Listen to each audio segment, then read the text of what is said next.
see it. And, you know, Bonnie, do you know we actually have keys to that door? Did you get your key?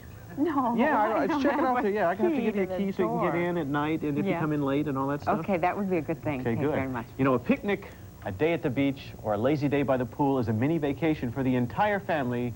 Well, for everyone except Mom, because she's still chief cook and bottle washer. She is, isn't she? All the time. Well, Marie Rama is here today to give us some tips on how to pack a picnic that will turn Mom's headache into a happy family outing. Thanks for coming. It's great to be here. Thank you very much. Yeah. Do you do many picnics with You know, the family? we used to. As the kids have grown older, we've stopped doing that. But it's still a lot of fun. We used to go up to Santa Barbara, up by the beach, and just have a great day up there. Yeah. Is it successful packing the basket? That's always the biggest problem. You know, how do you plan that? Say something. It shouldn't just be Mom's job, okay? It's not. that's Honest, true. I do help. I really do. Because everybody should get involved with packing a picnic. I think that's the fun of it, too. There's a lot of preparation involved. The kids should be involved. The husband should be involved. There's things for everybody to do, and let's look at some of those things right now. I guess the first question for me is, how do you know what cooler to buy? You go into one of those stores and you see 14 different versions. That's a good question, but I'm going to back you up one more step. The first thing, really, is to make a list. I'm going to tell you why, because nobody is this smart that they can remember all these things. You really have, when you're going into the wilderness, let's say, or to the beach or the pool or whatever, you've got to make a list of the special things that you need. You're taking your kitchen utensils and you're making a little kitchen, you know, in the woods. So a list of special equipment. We go to Yosemite a lot, and now remembering, we always pack picnics, and we always leave 3 things out, and I guess if we would have made the list, we would have been better off. That's right, you would have remembered. But then, let's get to your point. What do you do actually to chill the food? Because this is a special occasion, too. You have to keep the foods cold. It's the summertime, and the elements are going to want to keep the foods hot, but we want to keep them cold. And there are kind of various choices for coolers, all right? 3 or 4 different choices. We've got a couple here. One of them is the firm cooler. It's an insulated ice chest. It's probably the best choice, but it's also the most expensive. And this is a 48-quart cooler, which is great, like for a family of about 4 to 6. The other choice is the soft pack. Yeah, I've seen these. Have you seen wondering these? if they really work. Well, they're good. They're pretty good. You can see the inside. They do have some insulation. They're not as good as the firm cooler, but the advantage to this is once the picnic is all done, you kind of fold them up. You got to store that one. You crumble it up and put it in the back of the car, and you have room for other things. Have you seen these coolers where they have ice on the top? It's sort of like this built-in blue ice deal, so it keeps everything cold? They're all different kinds of coolers out there. Really, it's true. You just kind of have to investigate and see what's best for your family. One thing that I wouldn't recommend, actually, are the styrofoam. Have you seen those sort of white styrofoam? You throw those away. You throw them away. They're good sort of for a pinch. They're good for a couple of hours, but they're really not reusable. And if you ever use them, you see they crack very easily.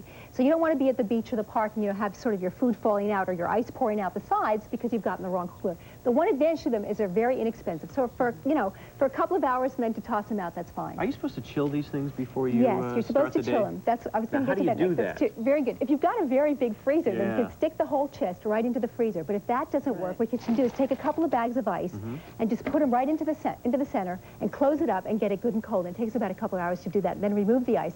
And then you're also supposed to chill the food. Every article of food, every item that goes into this chest should be chilled before you put it in, so that everything is maintaining a temperature, just like your fridge, of about 40 degrees. So you should make everything the night before then, put it in the refrigerator, and then you're ready to go. And not just the night before in the fridge, but some of those things I want to show you, actually, I want you to freeze. Okay, like what? Why don't we start packing this thing let's start packing it. We need an ice source, okay? And ice is bulky and it takes up space, but if you freeze, you're going to need some water. If you freeze bottles of water and put them in the bottom of the cooler, and the cold things, the ice source goes down, you need a layer of that at the bottom of the cooler.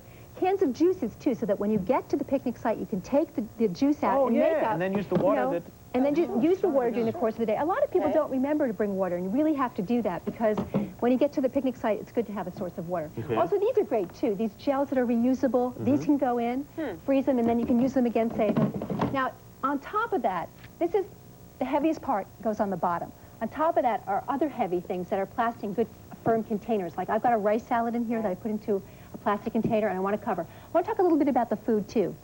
Dressings with mayonnaise and cream, I want you to avoid. Don't do it. I've heard that. Yeah. None of the deviled eggs. Yes. Right, that's a bad thing. They can sort of attract bacteria, but things that have like a lemon dressing or an orange dressing, something with acid to it, are really great. So put this in the bottom of the cooler. pack that up. What I would be thinking is that if I put all that ice and stuff on the bottom, where do I have, am I going to have much room to put anything else Well, with the here? cooler this side, you will have a lot of room. But it's not scientific. You sort of have to juggle things so that you do have the room. How tightly should you pack the food? Okay. It shouldn't be packed too tightly because you want the air to circulate. And as the air circulates, it chills. Okay, like the old physics lessons. Cold air goes to the bottom, hot air rises. So it will chill and circulate, so you don't want to pack too tightly. I just want to move a little bit along here, but I have chicken salad that I've made up the night before. I want to chill it, wrap it in aluminum foil. Aluminum foil is also a really good insulator, so I want to wrap that tightly and put this close to the ice source too, because if it comes in contact with the ice, it'll keep cold. Another thing that I've got here is a salsa dip. Again, it's not a cream-based dip, but something with tomato and avocado, because it's going to keep a little longer.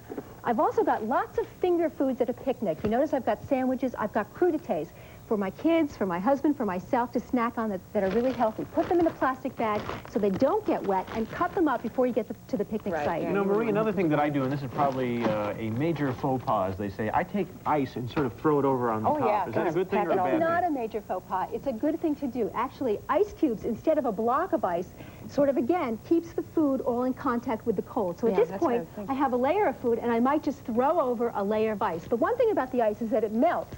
And so every once in a while, you have to toss out the water or, like, you know, release the valve of the ice. Yeah, a valve generally. But let's talk about some things that don't necessarily need to go into an ice chest, such as a basket. You know, obviously, it takes a couple of people to carry these down to the site where you're going to camp or go on the beach. But there are things here that don't belong in there, right? Absolutely. Things like crackers, things like the rolls for your sandwiches, things like chips, those kinds of things you don't want to take up the room, and also you don't want them to get wet or have the potential of getting wet. That's true. So take a basket. It doesn't have to be this formal. It could be just a paper bag or a paper box, whatever. These are wrapped, pack all those things individually. Wrapped individually because they keep fresher that way. What's in there? Brownies. Oh, I love brownies. Did you make these, Marie? I did. Oh my gosh. My kids helped me. Yeah. Wouldn't these be messy? Now they also might melt in the sun, but if you freeze them the night before and pack them, you know, pack your cookies and your desserts, freeze them up and put them in a tin like that, then you don't have to worry about it. They're also, you know, keeping other things cold, but they're not going to melt. Great idea. Okay. Did you want one? Later. We're over later. later. We'll work on it later. Got a few minutes left. Let's make a beverage cooler. This is great. Now this is in case you don't have another cooler. You notice I didn't put too many beverages in there because they're going to take up room. Beverages do take room. But when you go to the picnic, you're going to be drinking all through the course of the day. Here's how you can make yourself your own beverage cooler. Just take an ordinary cardboard box, line it with a plastic garbage bag like that. Put your beverages in here and do this right at the picnic site. The last stop that you should make before you get to the picnic site is a couple of bags of ice. Put that in there and just, if you would, open it up. Open it up and toss it right over. That's what we were talking about. Yeah, putting that all around in This is really great. Maybe put a little bit of water in there to make a nice slush sort of formation, just a little bit. And this will stay. If you cover it with newspapers and keep them in the shade, it'll stay for about 2 to 4 hours. You can keep adding ice, and you've got yourself a nice homemade cooler. Now, what kind of drinks do we need to take for the kids? Because you don't recommend that we just take the soda pop. Right, nothing too carbonated, nothing with too much caffeine, nothing with too much sugar. I like even water, believe it or not. I think bringing a source of water to the picnic is great. And the kids might not like the water, but yeah. Bring some fruit, you know, things that they can eat out of hand that have vitamins and minerals, and also give them a supply of water. That's really good, too. Okay. And to wrap things up, this is, what, tablecloth and napkins and I want everybody lotion? out there who's going on a picnic to have a hamper.